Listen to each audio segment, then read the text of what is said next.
Live from Arkansas' streaming news leader, this is THV 11 Morning News at 7 on THV 11 Plus.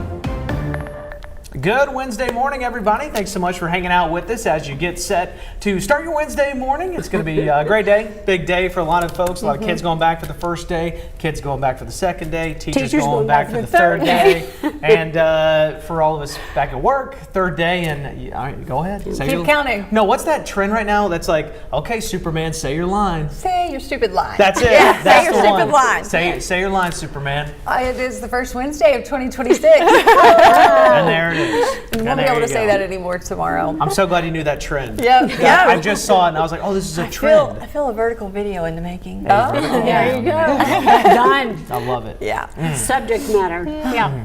Well, it's you. just me. Yeah, I just take it over? Do you know this trend? You guys, no, I don't know the trend. Like Reese Witherspoon just did it. She Yeah. did like her Legally Blonde. It's if you go on your phone after traffic, just like look for the say your line. Yeah, it's what you Superman. end up saying. Like my whole thing with radio, THV 11, weather impact team. Like Yeah. it's whatever you say all the time. Yeah. Can I A say Taylor, how- what song? It's not Taylor. It's not Taylor.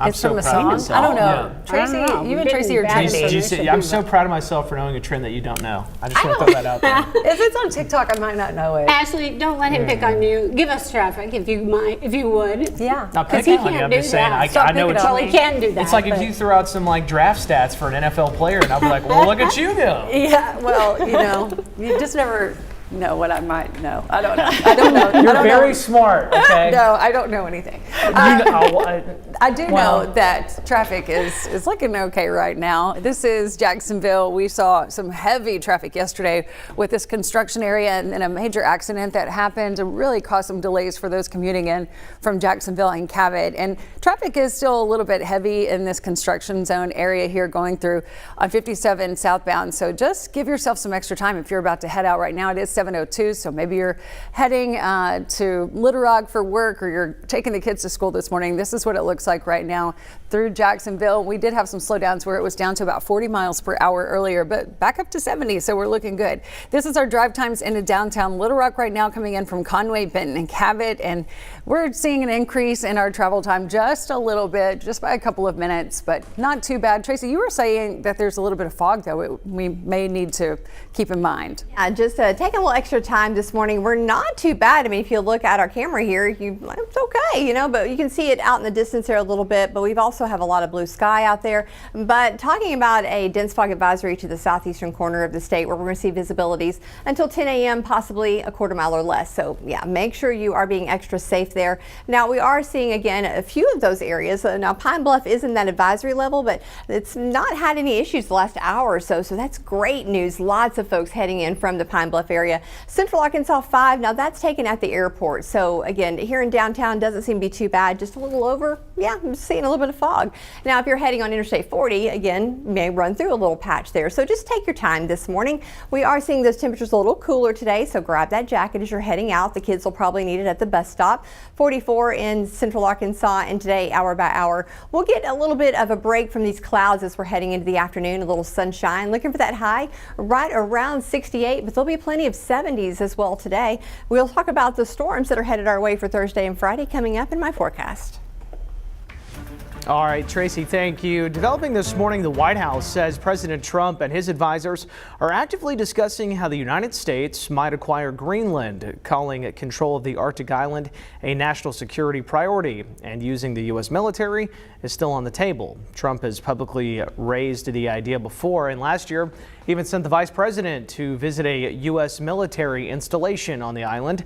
Denmark and multiple European leaders are pushing back, insisting Greenland belongs to its people, and warning that any U.S. military action could fracture NATO. Greenland's government has also rejected the idea and asked for formal talks with U.S. officials.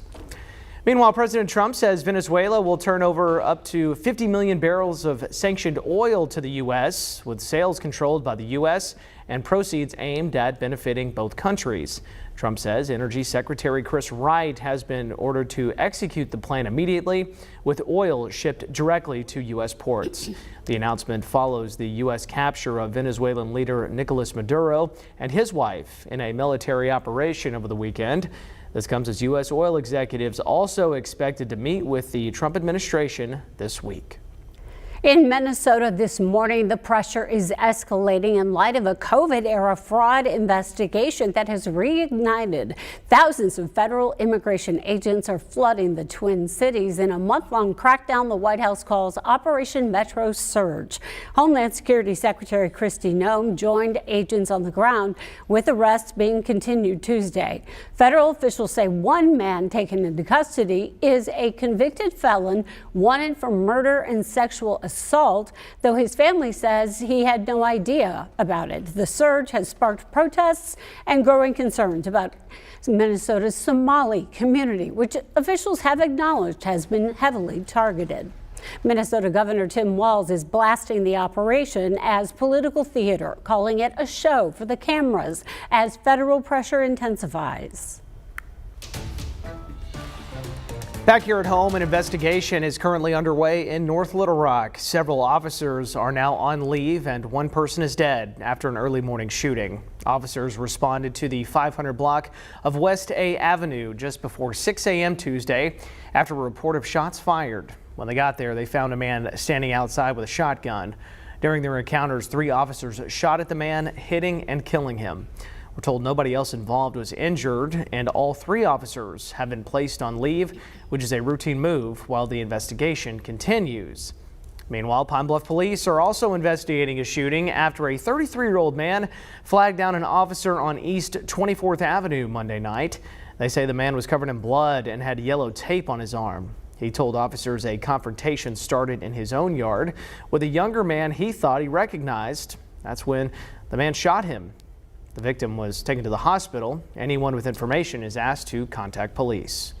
After a string of violence, many in the Pine Bluff community are now turning to city leaders for more action against crime. In fact, the city's newly sworn-in police chief, Sean Davis, says it's among his top priorities as he's days into his new job.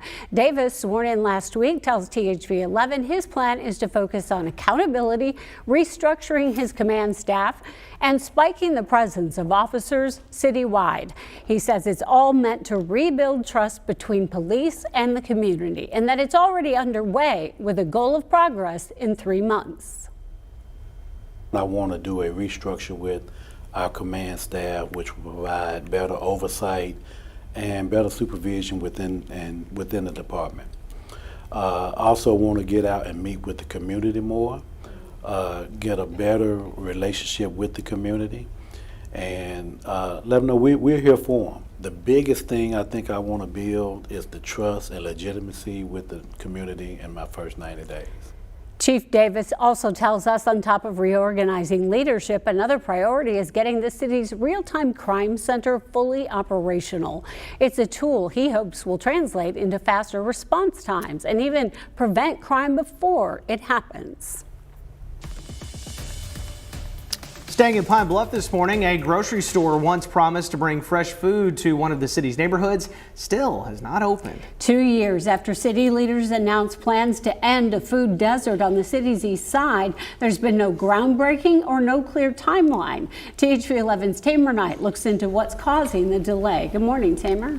Well, good morning, Hayden and Karen. In Tulsa, Oasis Fresh Market became a symbol of hope, rising out of a community shaped by the aftermath of the 1921 Tulsa Race Massacre. So when leaders announced East Pine Bluff would be next, residents believe help was finally on the way. The Oasis Fresh Market was designed to be more than a grocery store, a place for access, rebuilding, and community.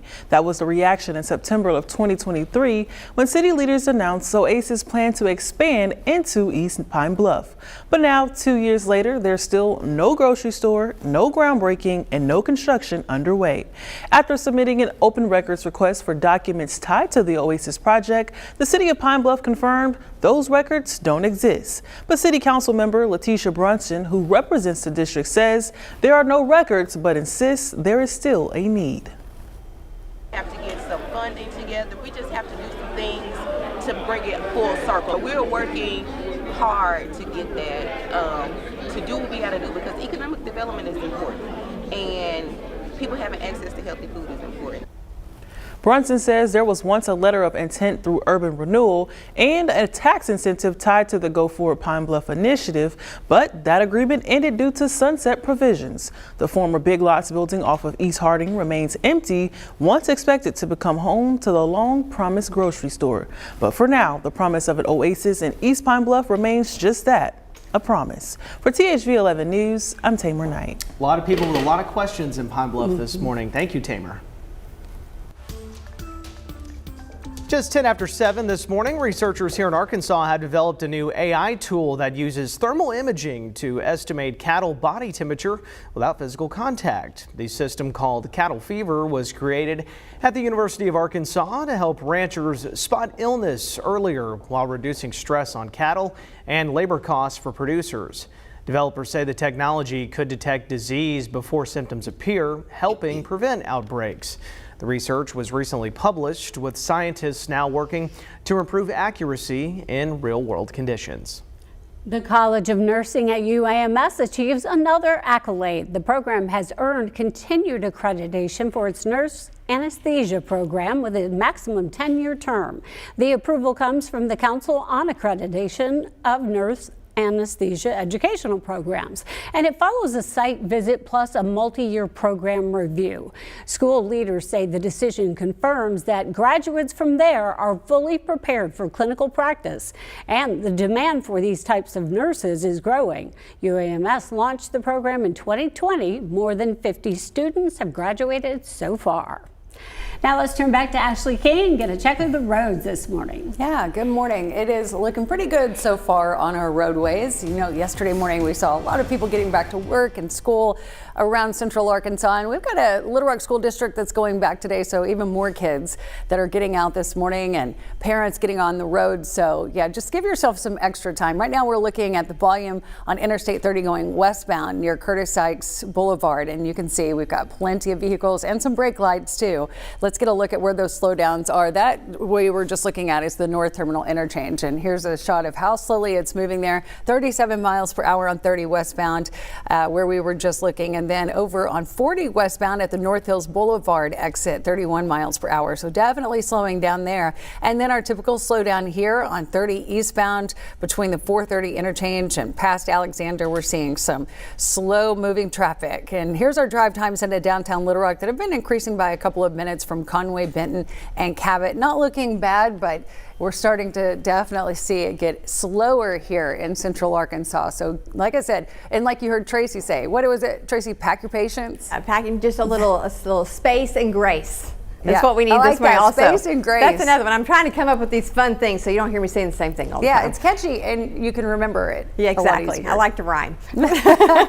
All right, let's talk about these rain chances as we're heading into Thursday and Friday. We're going to keep these above average temperatures through Friday, and then we're going to start to see things cool down, and that's thanks to number one and number two systems pushing through over the next couple of days. So we are looking for some rainfall, which we desperately need. That axis of the heaviest rain has shifted from the northern tier to southeastern Arkansas, again seeing that, and the models are somewhat agreeing on this as well, maybe not necessarily on amounts but on the area. So keeping that in mind, we are looking again potential for some severe weather. This is going to be the first time for 2026, so remember to download that THV 11 app and just stay weather aware. We'll send you anything you need if you have that app automatically, and then also of course we'll stream with these systems. Now we do have that potential for that marginal, just 1 out of 5, and mainly looking at some gusty winds from this on Thursday. And then for Friday, though, a bit of an elevated risk, especially for our friends again here in southeastern Arkansas. This is going to be a little bit more of the wind, so we maybe could see a little bit of hail and very, very low threat of tornado. It's very low. I think most of that is going to shift a little bit more